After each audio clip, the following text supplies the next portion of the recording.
Paul, could you lead us in the pledge, sir? Pledge allegiance to the flag of the United States of America, to the republic for which it stands, one nation, under God, indivisible, with liberty and justice for all. Have a moment of silence for the men and women in the armed forces, our veterans, our first responders, those that are fighting the good fight in the Ukraine, and those unfortunate families that had a loss due to the earthquake in Syria and in Turkey. Thank you.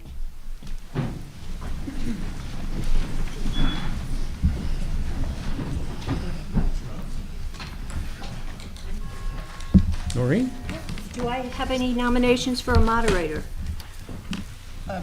Nominate Pete Bass. Okay. Second. Second, okay. All in favor? Aye. Opposed? Okay, motion carried. Pete? Thank you. Thank you, everyone. Tonight, we're here and I thank everyone for coming tonight, to listen to the request for using ARPA funding, surplus funding. And I'm going to read the call for a special town meeting. Those qualified to vote in town meetings in the town of New Milford are hereby warned and notified to meet in the New Milford Town Hall, 10 Main Street, New Milford, Connecticut, on February 13th, 6:30 p.m. in the E. Paul Martin Room, for the following purposes to wit. 1, to approve the town surplus requested from the departments for capital expenditures that have been approved by the Town Council and Board of Finance. 2, to approve $1,788,755 for tax mill rate reduction. Copies of the proposed expenditures are on file and available for public inspection at the office of the Milford Town Clerk. Sal, do we have any public participation? Yes, Mayor. Mr. Goff? If you could just state your name and address, please, for the record. My name is Bert Goff. Bert is B-E-R-T, and Goff is G-O-F-F. I live at 65 Legion Road in New Milford. I wanted to speak this evening to, I guess, really express my disappointment at the difficulty I found in trying to access information about the vote tonight, given the late notice. I mean, part of the issue with notice, I think, is just, we've lost the spectrum for practical purposes, and public information does not get out. I know there's Facebook and social media, which I abhor, but I only found out about it today. I went on the website, found the notice for today's meeting that Mr. Bass read, and I was very disappointed not to find a link to to the detailed information on the website. This day and age, everything is done on a computer, and clearly it's available, machine readable, and the effort to upload it and put it in a link into the notice, I believe, would have been minor. And for the sake of public participation and awareness of local government, I think it's very important that that kind of information be available. I do have a brief list of the areas and the amounts of money, and that's the extent of what I was able to find. I could not find anything beyond it. The letter states that it's for capital expenses, which I am glad to see, because from a philosophical point of view, I think any money I prefer to see as much as possible go to reducing taxes, but I also think that this may be an opportunity to do something now that would cost more later. So the question is, do these capital expenditures avoid future costs, not only for dollar, but hopefully better than that? The one thing that jumps out at me is pension funds are historically poorly funded by government in general. I shouldn't say municipalities, way beyond municipalities. So the pension fund may be a very good expenditure and save not only the $100,000, but associated interest. that may be involved as well. But before the vote, I would really appreciate if someone could go through what these items are and why they're of benefit to the town, because lacking that information, I'm left with having to vote no on this proposition because of lack of information. Thank you, everyone. Thank you, sir. Mr. Piazza? Alessandro? He'll be at the regular meeting. He's talking. Oh, so it's, I have you on the, He'll be at the regular meeting. okay. See if there's Apologies. I thought that's a different thing.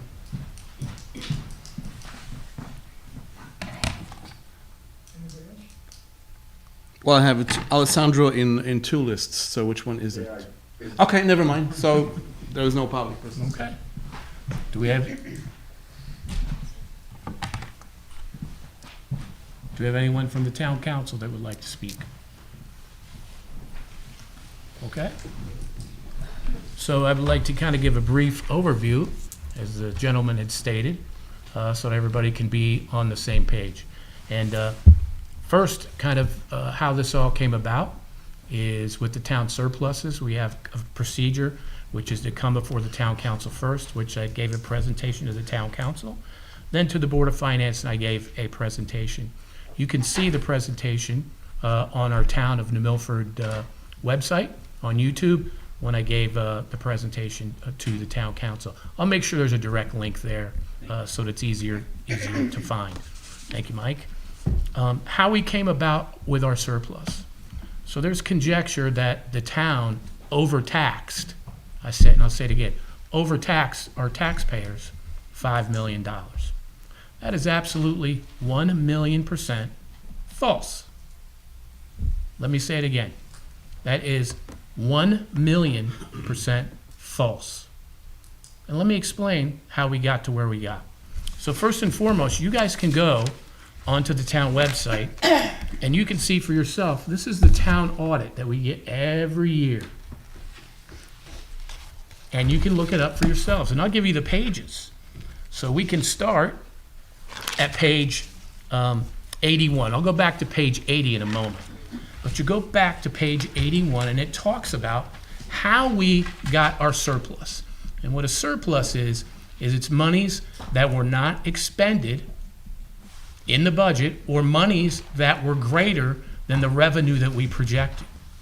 So here's some really great news for you, right? We got more revenue than we projected. Even in COVID times, we got more revenue because of the strength of our economy here in New Milford. And let me give you some examples of that, which you'll be able to see yourselves when you look at this particular item. And please feel free to do so. So I'll give you a couple of for instances. So we look at our building permits. They're up $182,477. I think that's great news. Why is that great news? Because we're thriving, because people are reinvesting in their structures. We have people that are taking different properties and redeveloping them. So great news for the town of New Milford. $182,477. That's one. Zoning Commission, they charge application fees, right? So you see the strength of people wanting to invest here.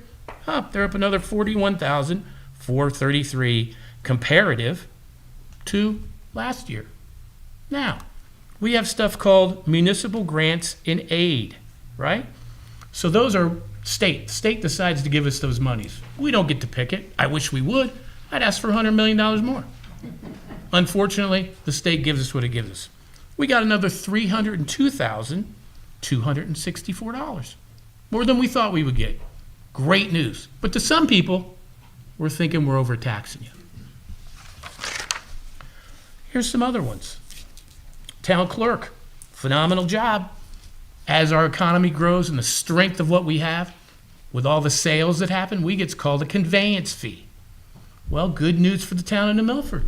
Robust, as I'm sure Noreen can tell you, because they're busy there. That's another $379,314 more than we thought we would get. Amazing, amazing strength. Here's a big one for you. So when we go and issue bonds or bands. Bands is short-term interest, think of it like that. Bonds is the longer term. Our investors give us money, right, for those bonds and bands. It's called a premium. Okay? And because of the strength of the town of New Milford, what do you know? Last year when we put our stuff out to market, we got $1,080,000 and $1,080,363. Bingo. So right there, ladies and gentlemen, shows you how in revenue we got extra money. Now, did I mention at all so far that the taxpayers paid any of that money? Last time I checked, right? Okay, so let's go to the taxes, right? So this year, and look it up yourselves, on page 80 of our audit, right? You'll see property taxes. And you'll see revenues from property taxes and interest and lien fees. Nancy's department does a phenomenal job, so thank you, Nancy, in keeping all that going. Was $1,788,755. So that's the differential increase from year over year what the taxpayer in New Milford pays in their property taxes. Katie, what do you know? Tonight, we're going to be talking about how we are going to, with your approval, take $1,788,755 out of the surplus and use it for mill rate and reduction, tax rate stabilization. So last time I checked, doing my math, it's not new math though, Katie. No, it's not. It's the old math, right? Is that there's no tax increase to the property owner year over year because we're managing our money. We're doing it properly. And today you guys might have got an email that talks about the $5 million. What they forgot to tell you is, right? $5 million. Well, what about the Board of Education? Did they get a surplus? They forgot to leave that out for you guys, right? They got $3,017,825 in surplus. Great question. Now, my question is, if you're somebody that says the town of New Milford's overtaxing people, I wonder what you're going to say during the budget deliberations. Are you going to use the same strategy that you just talked about to both sides of the budget? Gonna be interesting. Gonna be interesting. My thing is, this is a smart way to do this. As we just talked about before, public participation, we are using capital, one-time capital items, and paying for them rather than us going back to you, the public, and double dipping and taxing you again. I'll give you, for instance, the chief is right here. In this grouping, asking for 3 police cars, right? Some people want you to put in the budget. I say, why? Why would you put it in the budget when you have the money now? You use the money that's already there and you pay for 3 vehicles. Because I can tell you this, ladies and gentlemen, I don't know if much of you guys have been watching TV or on the news or on your computer, but we have inflation. Inflation's like 8-10% in the real world. So if we don't buy the things now, later on, it's going to cost you 8-10% more. Now, I don't want to be here explaining to you guys, whether I see you at the store or at a restaurant or down on the green, when you come up to me and be like, Pete, are you an idiot? You have a chance to buy this stuff at X and now it's at Y, and you didn't go ahead and do that? Well, that's wrong. That's not managing your money. That's not taking care of it and managing it. And ladies and gentlemen, with your approval, we absolutely are going to do that. If we added in all these capital expenditures, and these, by the way, ladies and gentlemen, isn't me wishing this was some grand list. That's me sitting down weekly with our department heads and saying, what do you need? What's things that we can do to be more efficient, to look at ways of doing this in a better way for you, the taxpayer? How can we do that? What do we need to do? And this is the list that we got. Why wouldn't you repurpose the money? Why would you not do that? That's not smart business. And while we're still here, we're going to do smart business. And I'll tell you what, our investors sure think it's great. Let me tell you why. When we go out to market, we're considered a double A2 town. No town in Litchfield County. Every year we try and do it, get AAA, but because we're in what's called an MSA, a marketable area, we don't have strong finances as a county, so we don't get it. But the investors sure love us because our rates are lower than AAA towns, some of them in Fairfield County. And ladies and gentlemen, that's a testament to the town employees that bust their butt every day. I get to see it every day. And our nonprofits that, believe you me, if the town had to cover some of these entities that do this stuff, phenomenal job, would be way, way, way higher. Can't thank our fire department. Can't thank our ambulance. Can't thank our CERT team. Amazing work that they do. So what I'm asking this particular group of individuals, please support the use of the surplus funds that will go to pay for capital items. Also will go for the mill rate, right? Mill rate stabilization, tax rate reduction, because as you see here, you're looking right at the audit. Please take a look at it. That number, I came up with that number because that's the number of the increase of the property taxes. Because we all know that this economy is changing, people are going to be struggling, and we need to find all sorts of ways to make sure that we provide the best service we possibly can. Roads, bridges. We have 70 bridges. 70. Right, Jack? When Jack told me that, I was just like, whoa, I thought we had like maybe 40. Well, we got 70. We've got to take care of those. We've got town buildings that we need to take care of. We've got school buildings, which are town buildings, we need to take care of. So there's all sorts of pressures and demands. So we need to figure out ways to make things work the most efficient way as we can. I personally believe this is the best way to do it. So with that being said, I'd like to call, Can people speak? what's that? Can people speak now? Sure, I'll let you Okay, speak, great. Councilwoman.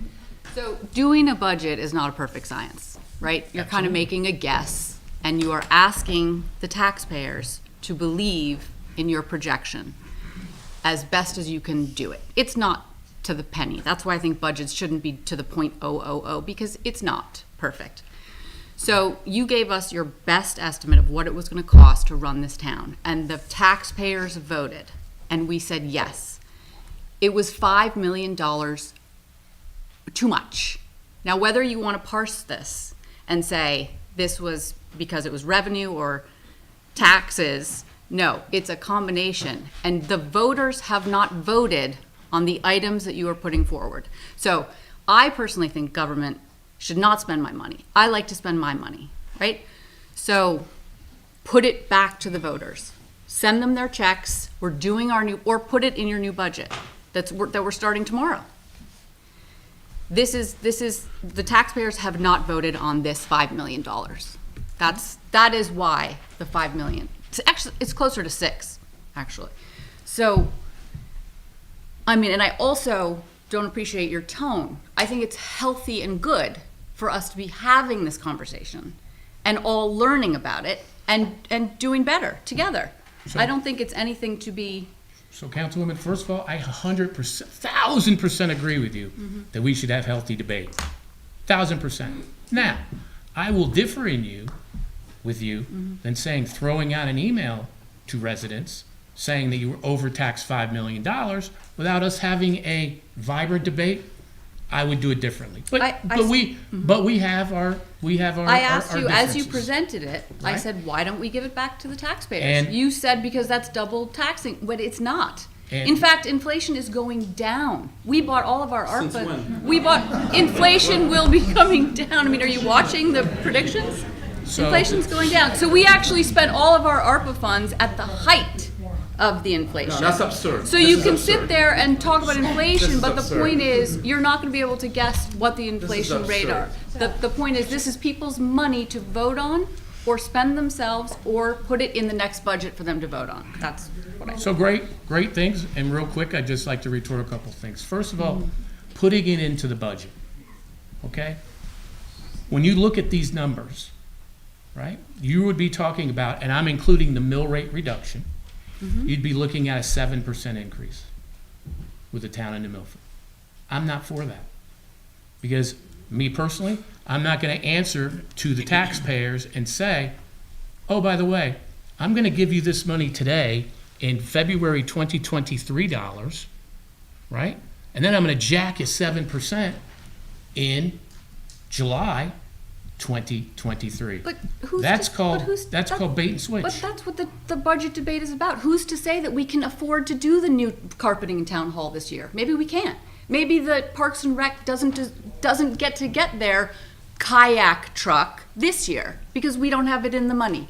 But voters get to vote on that. So we hammer it out in the budget process. You don't get to decide the people's money because they have yet not voted on these issues, on these exact items. So, I mean, we trusted you with the budget. It came in over, and we're saying either, you know, checks back or put it back in the budget and we hammer it out where it goes. Well- And then people vote. I'm going to agree to disagree with you. Okay. I'm thinking using money today is a benefit to all of us.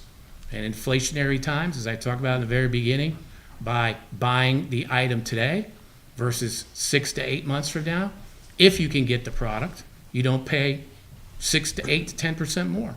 To me, that's hitting the taxpayer not once, not twice, 3 times. Do you know where inflation's going? Are you, like, do you have a ball? Because we don't know. We don't know. But No, we can I say. don't, you're correct. But like other people in finance, Hillary, you look at the inverted yield curve.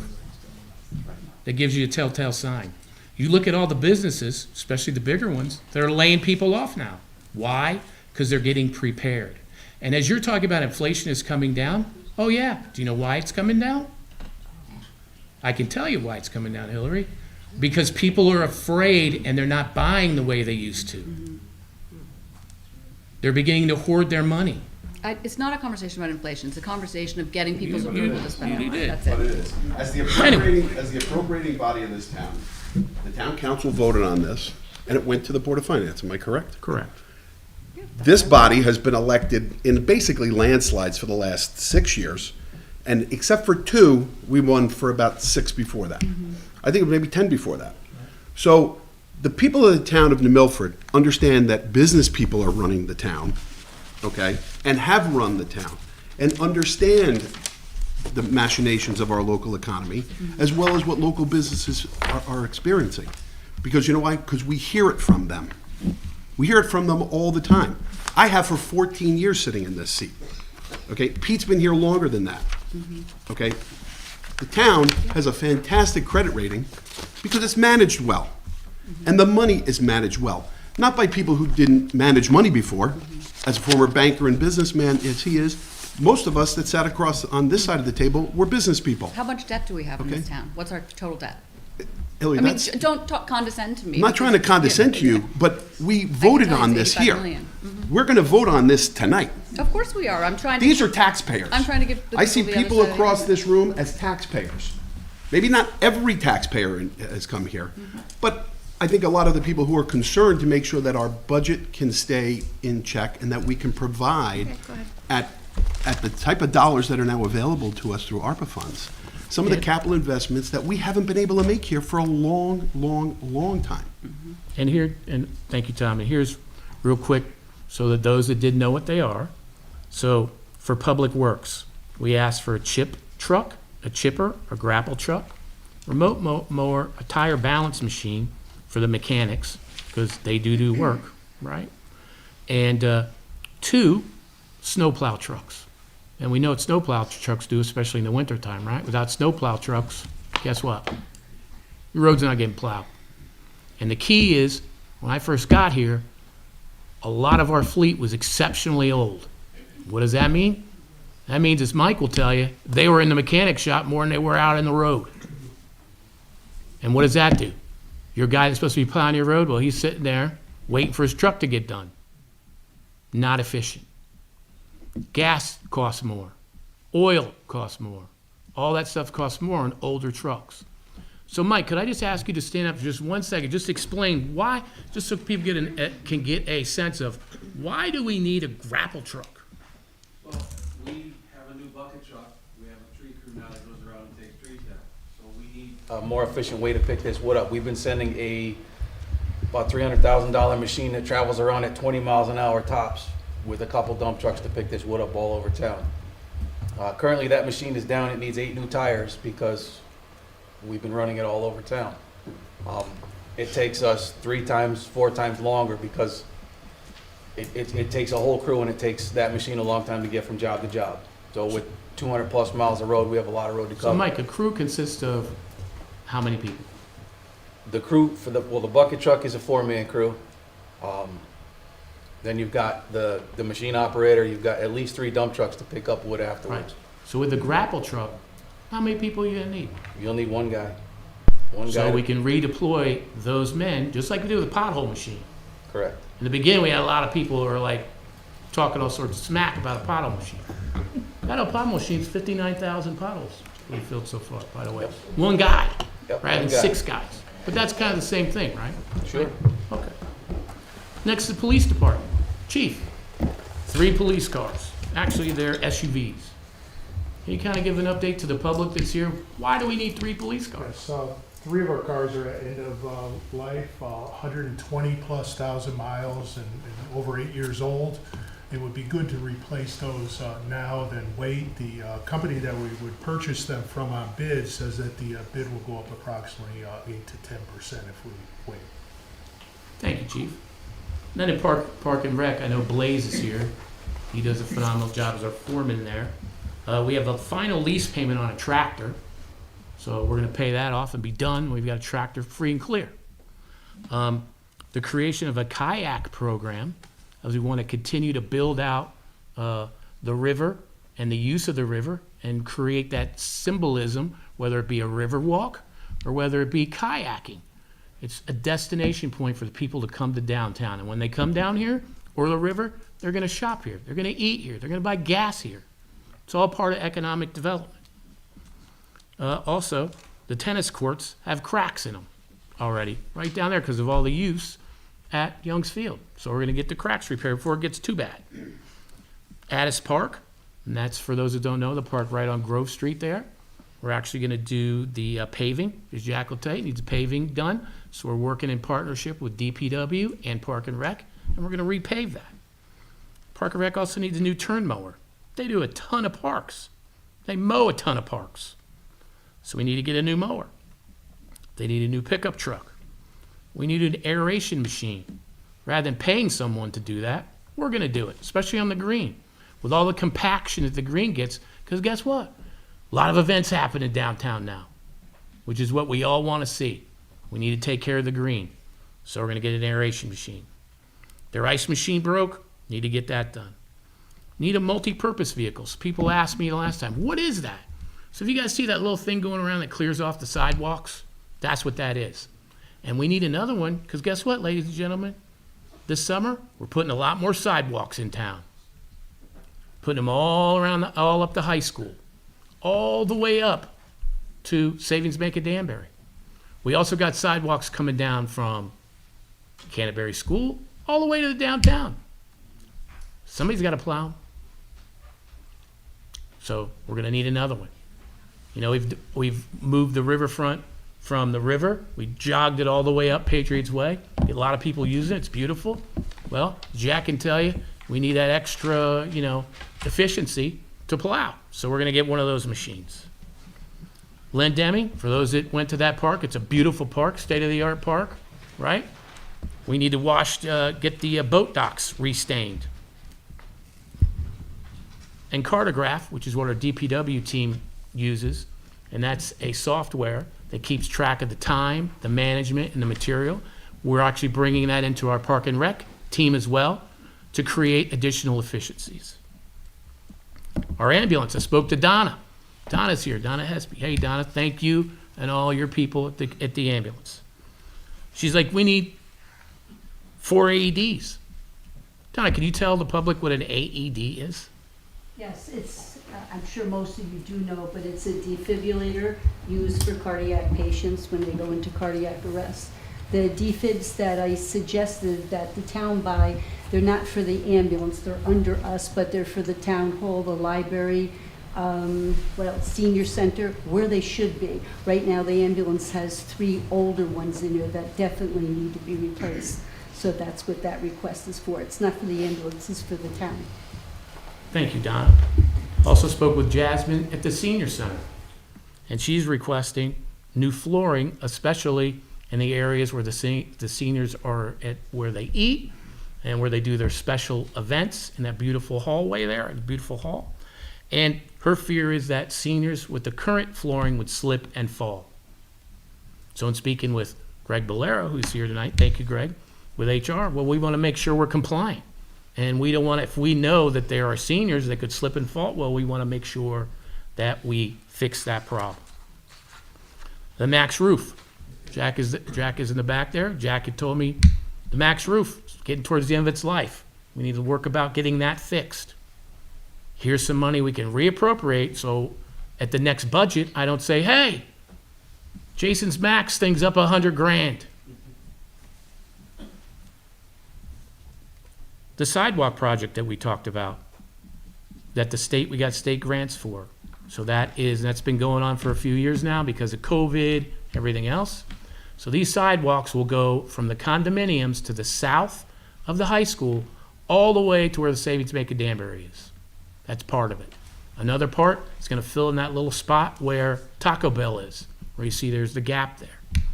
Also, Pettibone. There's going to be sidewalks that go down from, I believe, right around the Three Brothers area all the way down. Then you're going to have them here from Canterbury School down here because we have kids from Canterbury that come down and they spend money into the downtown, right? So the town has to also give a portion of that funding, which happens to be about $460,000. So out of surplus, I'm asking that we repurpose that for the sidewalks. So that I don't have to go back to you, the taxpayer, this next budget and say, oh guys, $460,000 for the budget when you have the money right now. The next is, who's been in high school lately? Okay? So, I go down there and watch a lot of cool things, right? Like to watch especially sports events there. And by the way, and I'll talk about this at town council meeting, the percussion and color guards having their winter show. So if you get a chance, go check it out. It's awesome. But anyway, when I was there last time, I looked up and I'm just like, dang, that's all chipped up there. So I go to Matt Cunningham facility, guys like, yeah, I know. That's been going on for a long time. I'm like, I know.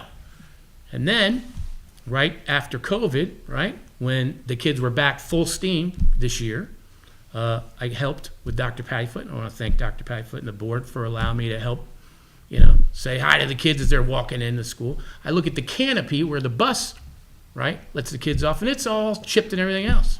I said, And I went to Jack as we were working on the roof of the high school. Jack, could we get a price on what that would cost to get all that done? So that's why out of the town's surplus, right, I asked for, where is it here, $161,865. Town Hall, beautiful, isn't it? Town Hall, I think, is one of the best in the whole state. And with your support and the town council and the board of finance, we put that beautiful roof on top. Standing seam roof, 50-year lifespan. I'm going to be in Center Cemetery when that's getting ready again, right? So Jack and I were walking around, and we're like, to really make this thing just how it should be, taking care of our infrastructure, taking care of our buildings, which is what we need to do, right? Because it continues the lifespan of your structure. Because if you don't take care of it, then guess what? You're going to have major, major problems later on. So Jack was talking about, hey, we still need to get the windows redone, right? And the carpeting. Carpeting here, especially now we're getting a lot of use, is getting done. So why don't we appropriate money for that? And we did. Next is getting a lot of residents that talk about the safety of crosswalks here in town. A lot of people driving, some erratically, and thank you to the chief. Tonight I'll talk a little bit more about how many extra traffic stops we've done, and actually our accidents are down. comparative year over year. But one of the things Jack and his team's doing is the Young Fields crosswalks. We're going to redo those. So those that don't know, that's the one right by the bridge where you make that quick left. We're going to make sure that it's much more vibrant in the process. I know Mike, talking to Eversource about making sure that light that goes out all the time is actually lit up that area as well. So that's $10,361. So some of the things you can see, these are capital items, things that we really need to get done. And these things make it more efficient for our town employees and make quality of life better for our residents in New Milford. And to me, you're doing it with dollars in February 2023, not higher dollars that you would get in July, August, September of 2023. To me, it's good cash management, and it propels us for the next budget cycle. So thank you. So with that being said, One question. absolutely, sir. Could you, Your name again, sir? I'm sorry. Bert Goff, Thank you. could you just comment on the personnel fund, the 175,000? The which one? Personnel. Oh, fund. reserve for, absolutely, yes, sir. So here, our workforce is, like it is in a lot of places, is aging out. So we do have some employees that through their stewardship of their time, they do get what's called a payout, a cash out when they do retire. In this town, we've never put money aside for that. I think as we see the aging, and Tommy can tell you, as he's our chairman of the pension committee, that we are going to see that. So to me, prudently, put that money aside so that we don't have to look at robbing or raiding another account. We have it aside, it's there, it'll be put on the balance sheet for when and if that time comes. And also I asked for an additional $100,000 for our pension. As the chairman would tell you, as a lot of people did last year, they lost significant amounts in pension. So to me, this helps buttress this.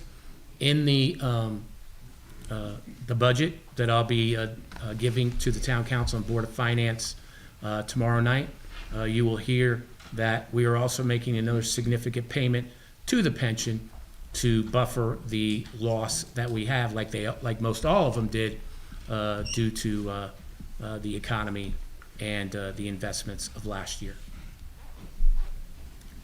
Alex? Thank you. It's a shame that it had to get to this point for us to get all the information. And I know I heard a lot of it when you presented at Town Council, but I know most people did not hear it.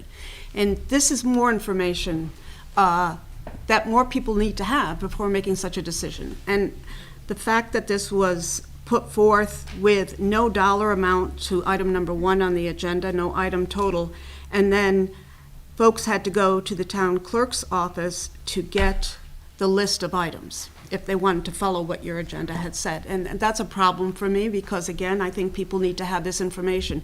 But you explained a lot of it just now, and that's what people need before they make these kinds of decisions. It's not just us, it's everybody that needs that information. The other is, I do have issue with the Board of Education not being asked before you chose the items that you were going to fix with the money. I think they should have been asked for their priorities.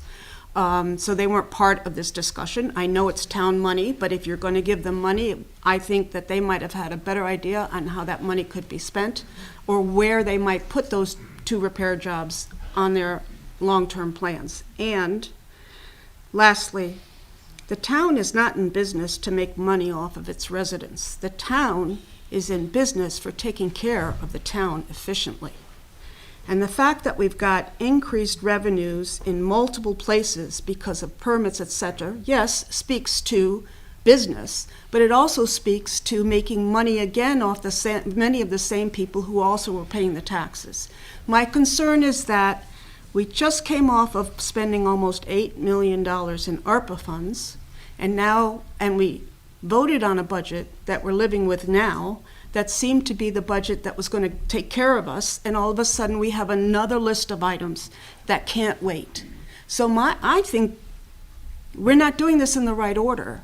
We're not taking care of business in a timely manner in hopes that we'll have a surplus. you're always going to have some surplus. People cost money, and when you lose people, very often, not always, you hire new people for less money. You save money.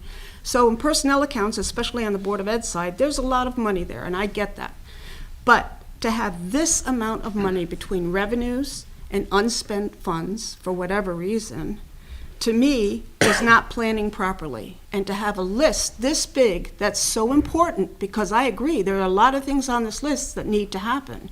But why didn't we hear about it last budget and say we can't afford it now, we're going to have to put it off? Or if it's voted down, I would like the money, the almost 5 or almost 6, to all be returned to the taxpayers in mill rate reductions potentially. So, I hear what you're saying. No one has a crystal ball. But I just feel that all of a sudden we have this list of things that are critical to buy now. That to me is not managing the town well. That to me is, oh boy, we've got money now, so let's spend it. That's how I feel about it. I appreciate that. So we've been doing this surplus funding for several years now. No. It wasn't just 1 year. We've done it for several years, number one. Number two, when you do look at these items that you are saying are just out of thin air or somebody that's quick to do, we have our capital plan, 5-year capital plan. You get it every year, same as me. Take a look at the capital plan. If there's an opportunity to move things up from the capital plan that saves money, makes it more efficient, that's smart business. In my book, smart business. It's a way to do it. Rather than coming back to the taxpayer and saying, I'm going to give you a 7% increase, when you have the money today to offset that. Fundamentally, I think we would agree to disagree. Anybody have any other comments? Paul? Just to do a quick review, I listened to where the money came from, and it didn't come out of the taxpayer's pocket. Nor do I think we should be writing checks, even right back to myself, for money I didn't spend for taxes. This is a golden opportunity to spend the money now that we have as an overage. It's secret money, it's given money. Spend it now. Don't wait till next year or the year after to buy this equipment. It's going to cost you more money. If we gave the money back to the public as some charitable thing, your taxes are going to go up 7-8% next year, and you're still going to have to buy the equipment. Wake up, people. You want to take and spend the money while you got it, and it's not costing you a dime out of your own pocket. Think about it before you vote. Any other comments, questions? Sal? So I have one remark, Mayor. We had a similar discussion with the ARPA money that came from the government, and everything was like, let's go and ask people. Which people? It's 28,000 people in this town. So you want to have a single conversation with everybody to find out how we're going to spend money. We have, the bottom line, this is what I'm hearing is this. We have money that's in excess of it. The people from different departments are coming to Mayor and they're saying, hey, Mayor, I need this, this, this, and that. Mayor is getting all that information, says, okay, we have a little money. Is that enough or it's not enough? So as he gets the information, money is being allocated. And that's one way, right? The other way is basically, at some point, as some of you suggesting, send the money to the public, and then what? And then months after that, send a letter saying, hey, by the way, I want to have that money back because, that was a nice gimmick, and now I have to play real nice, then you do the business. I mean, it makes absolutely no sense. So two ways of management. One is management by planning, and the other one is management by chaos. What you're proposing is chaos, absolute chaos. That's pretty much what it is. So I agree with Mayor, I'm voting for what's being proposed. Just lastly, we're in upside down world because the Republicans in Hartford are screaming to give the tax back, and so here we are here. So we're in a little bit of upside down world here. But I do That's think tax money. That was tax money that we got. So anyway, I just thought I'd point that out. But let's have the vote, right? What's going on in Hartford is money that was taxed by the people, and they're giving that money back. This money is not taxed from the I people. just love hearing that. This this is all of our tax money, I mean, So if you're, so don't go back to we the should have people. a responsible budget and vote on the budget, and the got a people then responsible budget vote right on now. the budget. That's a management by accounts, as you proposed. So, we're going to start with, could I have a motion to approve the town surplus requested from the departments for capital expenditures that have been approved by the town council and board of finance? So moved. Do I have a second? Second. Okay. All those in favor, say aye. Aye. Opposed? No. Okay. The aye. Nose up, hands up for nose. Nose. Nose, hands up. Do we need to count? The ayes have it. Too good. Okay. Next, to approve the $1,788,755 for tax mill rate reduction. So moved. Second. Any discussion? All's in favor? Aye. Opposed? Any abstentions? Thank you, everyone. I appreciate it. We will adjourn. Do I have a motion to adjourn? Motion to adjourn. Thank you. Thank you, everyone.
thing too.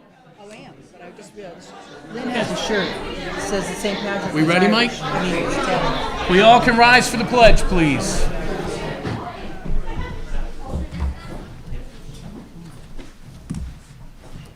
Katie, could you lead us in the pledge? Certainly. Pledge allegiance to the flag of the United States of America and to the republic for which it stands, one nation, under God, indivisible, with liberty and justice for all. We have a moment of silence for the men and women in the armed forces, our veterans, our first responders, those brave men and women fighting the good fight in the Ukraine, and those people and families that had an unfortunate demise in the earthquakes in Syria and in Turkey.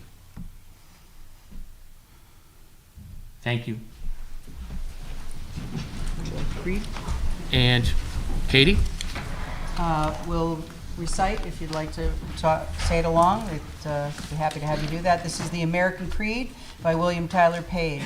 I believe in the United States of America as a government of the people, by the people, for the people, whose just powers are derived from the consent of the governed, a democracy in a republic, a sovereign nation of many sovereign states, a perfect union, one and inseparable, established upon those principles of freedom, equality, justice, and humanity for which American patriots sacrificed their lives and fortunes.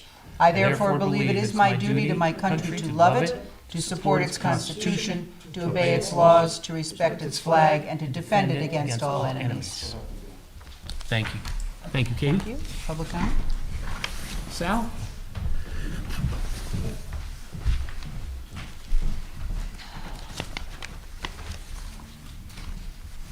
Ms. Katie Francis.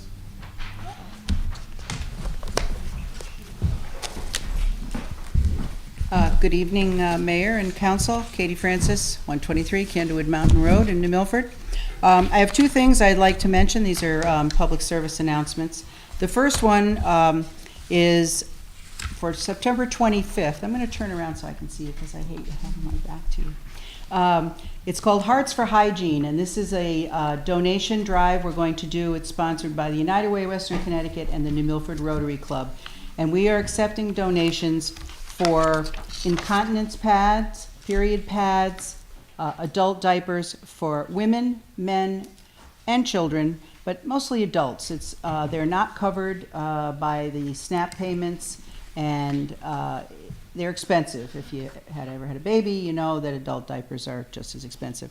So we have a list. It's online. The mayor is going to put it up on his site. But there's other things, cotton swabs, deodorant, things that are expensive that are just needs that we all have. So if you would like to make a donation, you can drop it off at the United Way office on Bank Street. It is on the second floor. Or you could drop it off at the mayor's office right downstairs.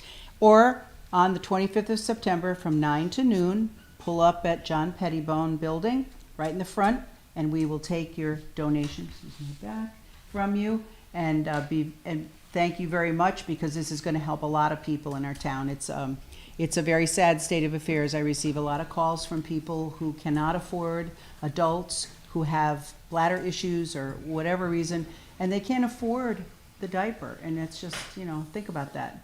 Babies get rashes. We don't think of that as adults. So that's the first thing. I thank you for listening to that. And the second thing is that St. Patrick's Day is coming up on the 17th of March. I don't know how many of you knew that St. Patrick was really Italian. True. We have someone here tonight with a shirt that proves it. And I just want to put a plug in case you don't like to go out for all the crowds on St. Patrick's. The day before, Thursday, March 16th, the Republican Town Committee is having a small fundraiser. We hope it's a lot of money, but it's just, it's a local thing, at Italia Mia. Great food, right? He's going to have corned beef, all the vegetables, salad, shepherd's pie, dessert, hash bar, $35 a person. You will not go away hungry, and that will start at 5 o'clock, 5:30, something like that. You'll find it online. I'll send it around. So if you're thinking about not wanting to go out on Friday night, come out on Thursday night. And thank you all for being here. Thank you. Now for real, Mr. Piovesan.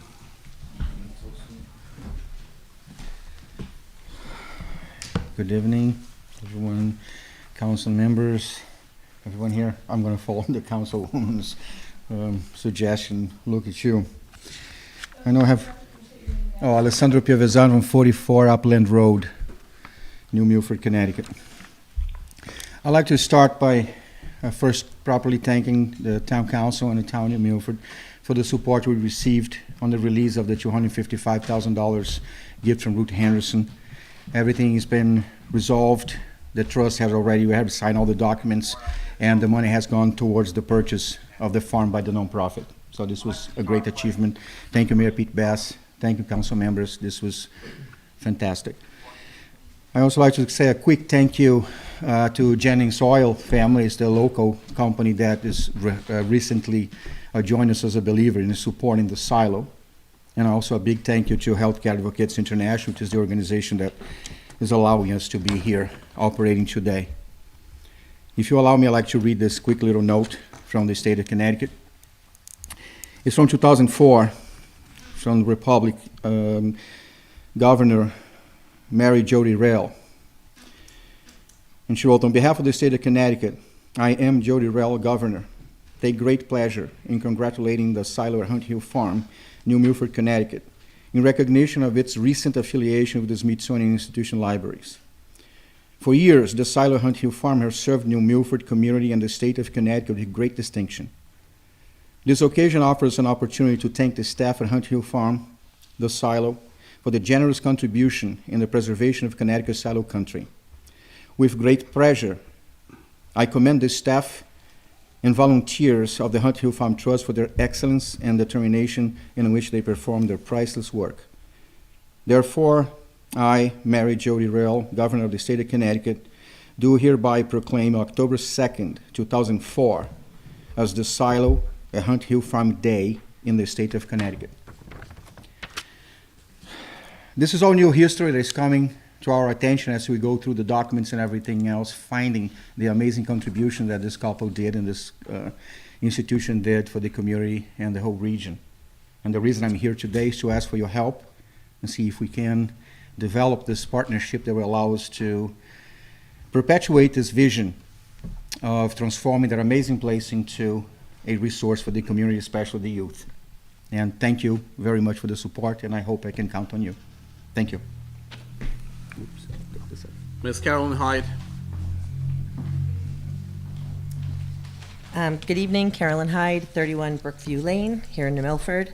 I'm here to speak on behalf of the Silo and Mr. Provam here in New Milford, Connecticut. We first met Alessandro in the spring of 2021. With the pandemic still hovering, our Girl Scout troops were meeting outdoors in various places. It came down for our troop to bridge to cadets, the end of 5th grade, entering 6th, and they just finished their Bronze Award, the highest award for junior scouts. We were unsure where we could host the celebration. Reaching out to Alessandro, he welcomed us to use the silo, with the design of the silo allowing us to be outdoors in their beautiful garden, but also open enough for indoors for social distancing. It was a perfect match. We were able to host families, all while keeping everybody safe.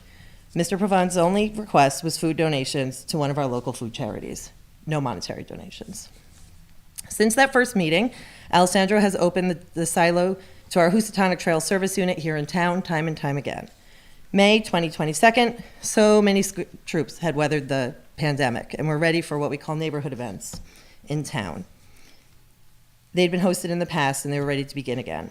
A huge one for us was the variety show. Big one for the girls, love it.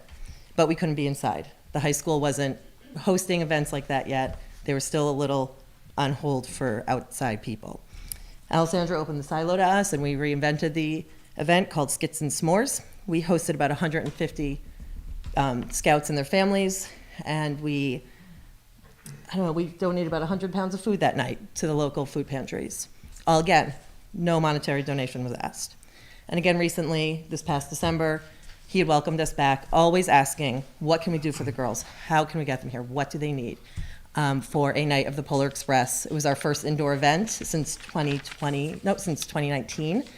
And it was wonderful. And he set us up well, even bought us the movie, and didn't even ask for the money for it because we were screwing around with iPads and it wasn't working very well.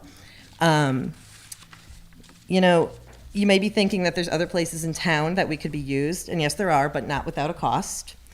Reaching out to New Milford Park and Recs, Clatter Valley, and other local parks cost us $65 for nonprofits. And with the size of our groups, 25s and plus, they always ask us to get a porta potty, which is the upswing of $200. Harry Brook Park is $50 for a picnic table spot, and upwards $300 for the pavilion for a few hours.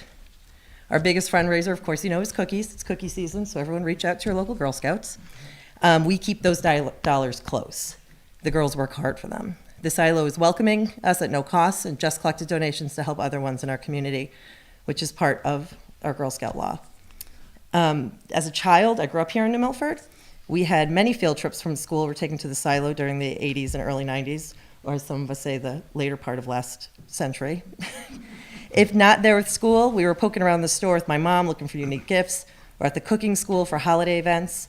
Being involved with the music programs in a Milford Public School during that time, it was understood that the silo was a gift to our community and the arts. Who Skitch Henderson was and what he created for New Milford, just the carol sing, for an example, 46 years, was a legacy New Milford should be proud of. And Al Bayers, who was our band director at the time, made sure we all knew it. During the spring of 2019, the silo, then known as Hun Hill Farm, hosted my daughter's third grade chorus for a performance. Gloria Capone, music teacher at Sarah Noble Intermediate School, is a student and friend of Mr. Henderson's. The excitement of the property was introduced to the next generation, and then it was announced that the silo closed. It was heartbreaking. I'm grateful for Mr. Provan and his family for revitalizing the silo with the vision of community and the arts. With his continued work and support with the town, it will be a place for generations to gather and enjoy here in New Milford, Connecticut. Thank you. Miss Pamela Blaine.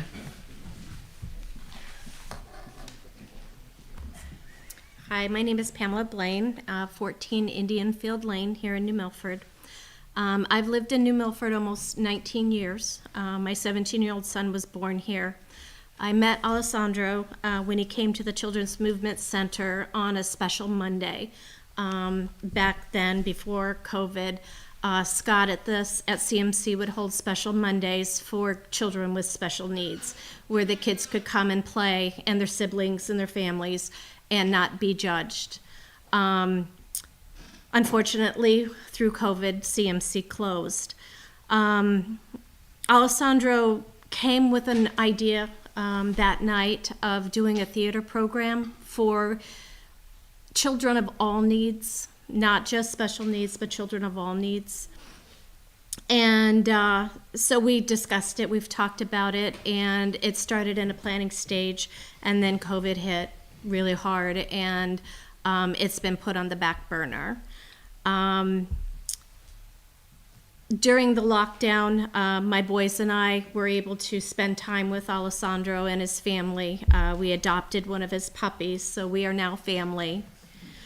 I've seen his vision from the very beginning, all the way to where he is now, and it's amazing to me, the stamina he has and the passion that he has for this location. He's brought talent to this town, musicians, artists, movie producers, stars.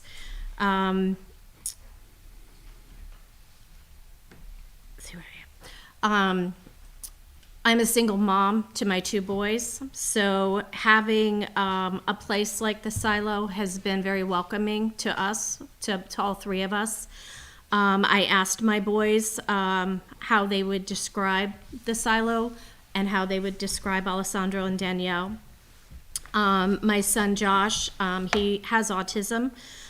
He said that the silo is historically important for New Milford because of the artists, chefs, musicians, and photographers that have come to New Milford, past and present. He said because of our relationship with Alessandro and Danielle, he has met and spent time with wonderful artists and musicians that are world known. And with his autism, he has a knack for music, and it's something that has really made him feel good. My younger son, and he also got to go to the New York Pops in New York City, which was amazing for him. My younger son said that the silo is a safe place for him to express himself with music, art, photography, and videography. He looks up to Alessandro because he sees the hard work that he's put into the silo, making it a place for anyone in our community to feel safe and to be part of it. They both have also seen how hard Alessandro has worked to give back to our community. They've both have been involved with bringing the non-perishable food to the silo. They have learned how to give back by helping clean up after trees were cut down and cleaning out some buildings and moving furniture. And they've learned what hard work really is. Plus, Alessandro taught Nikki how to mow a lawn, which was really awesome. When we were first discussing some of the things that he wanted to do, and he was talking about the theater program for the children, my boys are now older, so they're a little bit past the age group, but the three of us will be there. We will be part of it. And could you imagine anything more than to give a 19-year-old young man with autism the joy of working with other children younger than him and giving them some wisdom? And yeah, we're just asking, please, if you could, support the silo. There's so many people in this town and around that will really benefit. And this is just a small thing from just us little family. So, thank you. Mr. Sinell, are you up?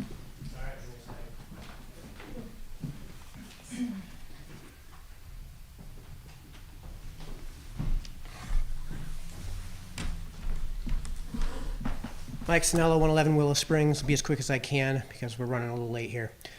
So I want folks to know how Taylor Media operates when it comes to the production of these live streams behind the scenes. So as you guys can see, we're streaming both to YouTube and to Facebook.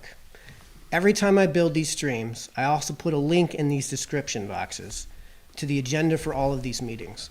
If there's pertinent information that's being voted upon, I'll do everything I can to also put a link in those videos' descriptions. As far as the expenditures that were voted on today's town meeting, for example, those can be found on the November 28th, 2022's Town Council meeting agenda. And what I did for this meeting was I put in the description a link to that agenda with, because you have to jump to page 48, a jump to built into the link. So all you gotta do is click on that, brings you to the listing with dollar amounts. I do that for every town council meeting I can, every town meeting I can, every public hearing I can, agendas for public hearings, agendas for town meetings. I'll add too that occasionally there are times when there's requests to isolate certain parts of certain live streams. So for example, when the Riverfront Revitalization Committee came and made their presentation, I think it was almost 2 years ago at this point, I can't remember exactly when it was, they asked that I separate their presentation out and include that as a separate video on the town's YouTube page. The same thing happened on that November 28th meeting. Mayor Bass asked me to separate out that section of the video and upload it as a separate section. There's some other public hearings that we have uploaded to that YouTube channel too. When I uploaded that section directly as a on-demand video, which anyone can watch anytime, go to YouTube and just type in Town of New Milford. Under video section, you'll find all of the directly uploaded on-demand videos. Under live, you'll see all of the live streams, including this one right now, which will be there in perpetuity. So Mayor Bass, when he asked me to separate that out, I did not include that link. However, while he was making his presentation tonight, we were able to get that link into that video as well. So obviously that's already been voted on, but for future reference, so people know. If there's ever a situation where you just simply can't find it, or it's over the weekend and you've got to get to the town clerk's office, these videos will have everything that I can get my hands on beforehand, linked in their descriptions. And that's going to be on Facebook and on YouTube. And these are in perpetuity, so you can reference these sort of things as often as you can. Now, there are times where on the town's page, even I can't find, for example, the actual language in, for example, the ordinances that related to marijuana over the last few months. So what I've done is I've gone to the town clerk's office, printed them out, scanned them, uploaded them to Taylor Media's Google Drive, and produced a link there. So if you're ever in a situation where you're looking for this sort of information and you cannot find it on the town's website, or it's just too hard for you to find, these videos are an option for that for that to find that information. So just wanted everybody to know that that is out there. Thanks. No more public participation, Mayor. Katie, what I'd like to do is, if we can, we have the wonderful girls team here. And if we can, I'd like to, because I know you've been waiting here patiently, we're behind. We have something for them, if that's okay, if we could go ahead and do that instead. Okay with me. Real quick. Thank you, everybody. You want me to help you? Yes.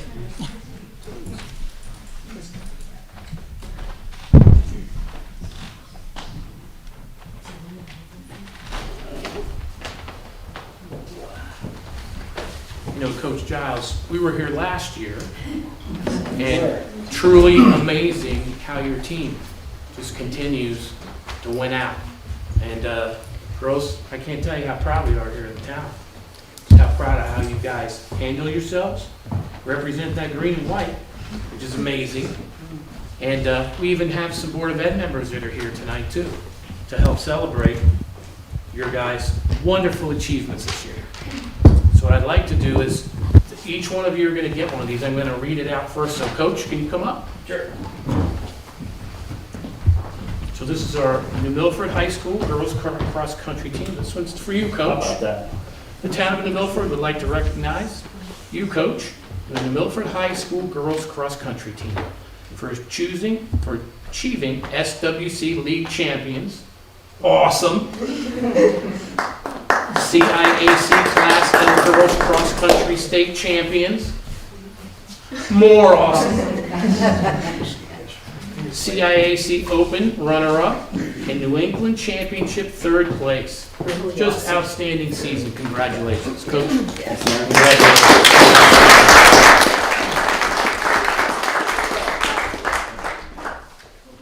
And Coach Brooks. Oh, she's not here. She just had a baby. Wow, all right. Win, win, win. Okay. Now, if I pronounce your name wrong, I apologize. I'm gonna try as best I can. Tamarina?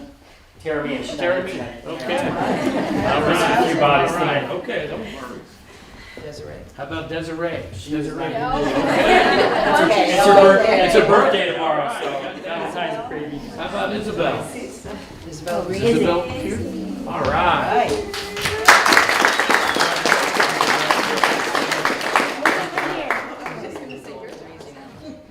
Elizabeth.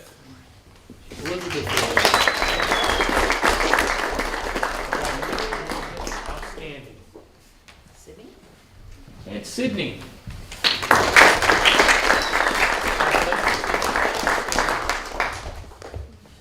Gabriella. Yes. Okay. Thank you. How about Julia?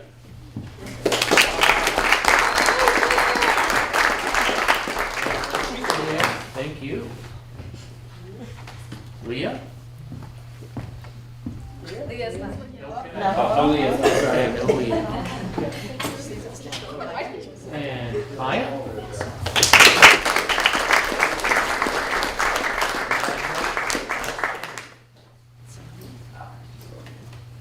Now, I hope I say this right. Samina? You're gonna get it. All right.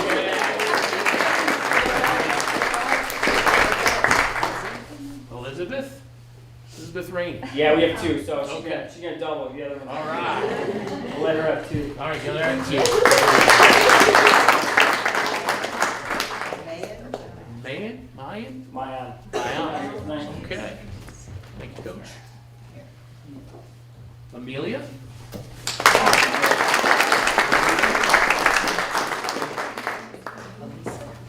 Elisa?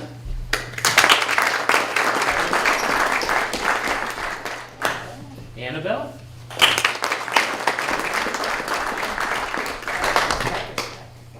Catherine Dabersack? Hannah?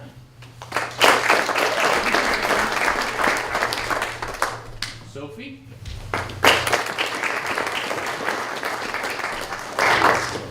Olivia? Okay. Can we get everybody going? Coach, you want to say something real quick? No, I'm super proud of these guys. You know, year after year, They seem to step up and accomplish things that, used to be impossible for a program. And just their hard work and dedication, the leadership on this team, the parent support that we have really is what makes this all happen. So I just really proud of these guys. Thank you for your time tonight. We got something for you too, Mayor, that Ellie's going to bring out. So now you can be one of the pros here.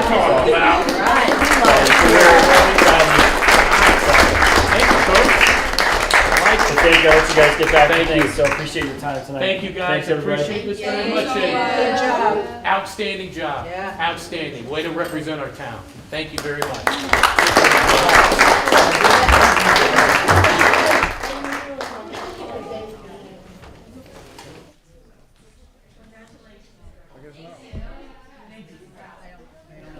Paul took pictures.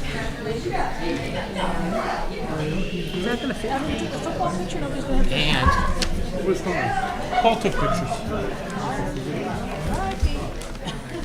Do we have the thing? You want to do these guys next real quick?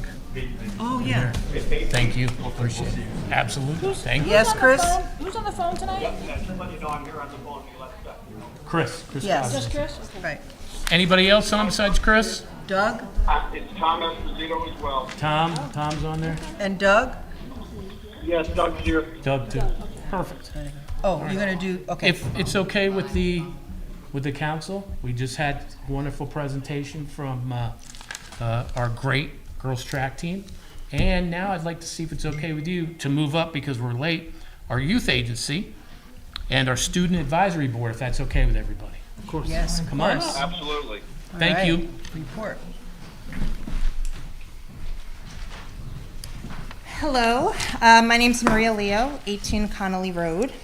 I'm the new youth advocate at the youth agency, and this is David Matos. He is part of our student advisory board. Some of you may know, but our board meets monthly to discuss youth issues and interests while providing leadership opportunities for high school students. David is going to be a representative for the youth agency moving forward. We're hoping to attend the town council monthly to give you guys some updates on some of the things we're doing in New Milford.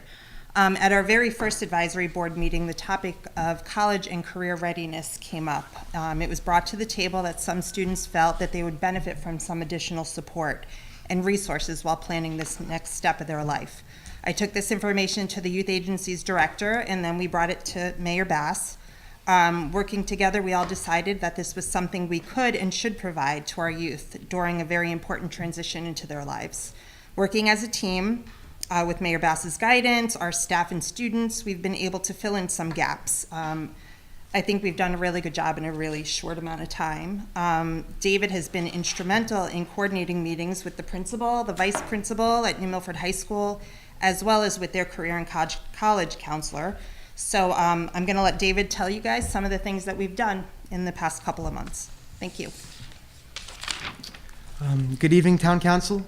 Before I begin, I would like to once again sincerely thank you for allowing us to come here and speak and discuss about some of these issues regarding the youth and some of what the youth agency has done in order to improve this already wonderful community and become more involved within the community. With that being said, I would like to mention some of the collaborations between the youth agency and the New Milford High School and their College and Career Center. First and foremost, meetings were held between, as mentioned by Maria, the principal and vice principal, Mr. Menka and Mr. Best respectively, over ways that we can ensure that students are supported for life after high school and how they can receive information instrumental into preparing them for their careers and in general life. And so with that, we plan on doing a career fair, or the high school plans on doing a career fair, whereas the youth agency has offered to help and support them in terms of planning this event, as well as providing information out to the student population. Moreover, we have been holding meetings with the New Milford High School on a daily basis, once again with the College Career Center and with other faculty members, in order to ensure that students have volunteering opportunities and ways that they can pay for college or support their life. Moreover, In January, the Youth Agency hosted a free dinner presentation at the Max, where Holly Frankwit, the director at the College Place, gave a presentation about the cost of college and the types of financial aid students can use in order to be supported. With this event was successful, and we received much positive feedback from Mrs. Frankwit, who has already partnered with families independently in supporting their child in entering college. Also, the Youth Agency had hosted another free dinner presentation last week, where Scott Farrell, the Assistant Director at the admissions of Naugatuck Valley Community College, spoke to parents and students about the different ways of lowering the cost of college degree. This was also a successful event, and parents are left with much great information. As a follow-up to the presentation, the Youth Agency has decided to enable students and parents alike to go to the open house in April as a means of getting more information on how they can pay for college and prepare for their careers. In other news, the Youth Agency has also planned a field trip to the Danbury Fire Department headquarters as a means so that students can learn what is involved in becoming a firefighter and also in developing that as a potential career. And we are hoping for this and other first responder careers with the help of the Student Advisory Board to be supported. Once again, we look forward to speaking at the next town council meeting, and we hope that you find this information informative. Community is very important to the youth agency, and once again, we hope to become more involved and hopefully impart more information that will be useful to their town council respectively. Thank you so much for this evening. Great job. Great job. Can I ask David a question? Kate? David, could I ask a question? Of course. So, you're in the advisory committee, and you were talking now about the college and career, and I know you have a new college career path going on. There are several nonprofits in New Milford who have scholarships every year. And I know there's that Nuance, whatever you call that, the system you have where you can put your scholarships. I don't want to confuse it with the hospital. But is there a way that you, on the advisory group, that we could, because I belong to a couple of organizations that do that, is there a way that I can send the applications so that you could get them to some of the students who maybe are looking for different kinds of career paths rather than just the college application, that type of thing? Can I do that? Of course. And in general, the youth agency, our goal is to provide for the youth. And so if you would be able to provide that information so that students have other paths they can take in hopes of creating a lives for themselves, that would be excellent. Should I send them to Maria, your advisor, or I don't know if you have one of those emails at school? I would suggest sending these emails and information to Maria. Okay. Unless, of course, Maria has anything else. And then I can pass it on to the students. Excellent. So Thank they you, can David. share it. I appreciate that you do that, and thank you, Maria. Thank Great you. job, David. Great update. Great job. Thank you so much. Thank you. Thank you. Thank you, guys. Great job. Thank you. Are we all ready? Yep. Okay, so we'll move on to item number 4, consent agenda. I move that we approve items 4A, B, C, and D. Second. Any discussion? I have comment. I'd just like to say on behalf of the Social Services, which is item 4C, they would like to acknowledge the United Way of Western Connecticut, the giving program of 2022, for raising $2,784 to assist 3 New Milford families in critical financial need. That's a yearly holiday fund that is put out through the News Times. And also item 4D, the Youth Agency would like to say thank you for the $750 stipend from the Substance Abuse and Mental Health Services, SAMHSA. This stipend is to support the Youth Agency's participation in the 2023 Communities Talk to Prevent Alcohol and Other Drug Misuse Initiative. The money will be placed in an account recommended by the Finance Director. Any other discussion? All those in favor? Aye. Opposed? Aye. Any, any abstentions?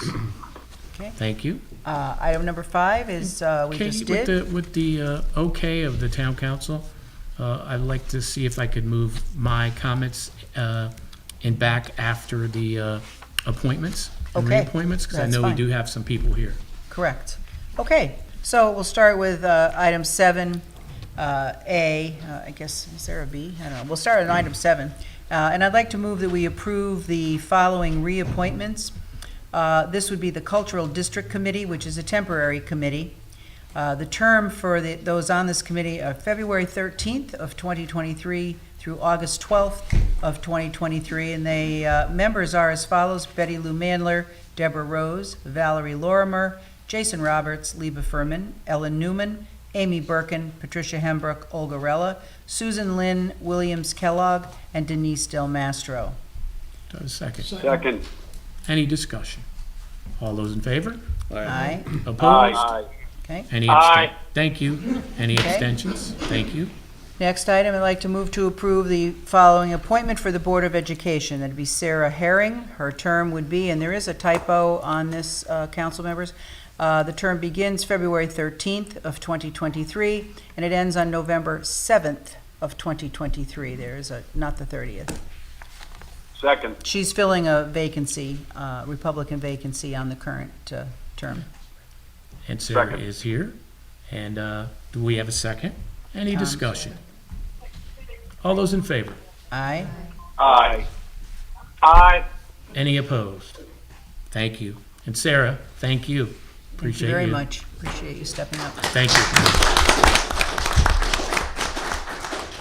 Okay, I'd like to approve the following appointments. Commission on Aging. Holly Mullins and Mary Ellen Foster, both alternates. Their term is February 13th, 2023 through January 31st of 2027. Second. We got a second from Tom. Any discussion? All those in favor? Aye. Opposed? Aye. Any Aye. abstentions? Thank you. And last, That second was from Chris, by the way. That was not Okay, Tom, it was thank you, Chris. Tom. thank you.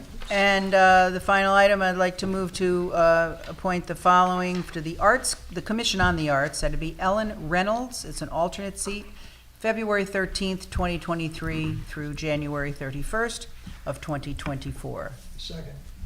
Any discussion? All those in favor? Aye. Opposed? Any Okay. abstentions? Aye. Aye. Thank you. Item number 8, I'd like to move that we approve the following road closure, and please note, the Traffic Authority has already approved this. This is the Marial Arts Center. It's Chapel Hill Road. There was a list attached because this goes on starting from Saturday, May 13th through April, May, June, July, August, September. Different times on different days. I won't take the time to read it. If you have an interest, it is on the website, and you can also get this copy from the town clerk's office.